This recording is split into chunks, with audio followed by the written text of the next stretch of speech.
આ એક દીકરાની જેમ ઘરની જવાબદારી મેં ઉપાડી તો લીધી જ છે ને. એટલે એટલે તું કેવા શું માગે છે બેટા? એટલે એમ કે હું મારી નાની બેનના લગ્ન ધામધૂમથી કરાવીશ બા. અને હા, મારા લગ્ન માટેનો ક્યારેય વિચાર પણ નહીં કરું. પણ બેટા, તું સમજતી કેમ નથી?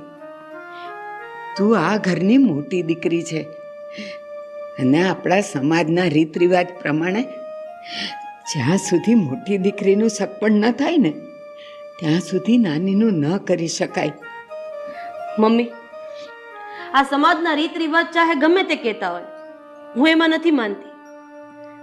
રિયા મારી નાની બેન છે અને હું એના લગ્ન ધામધૂમથી કરાવીશ, અને એ પણ એક ભાઈની ફરજ નિભાવીને.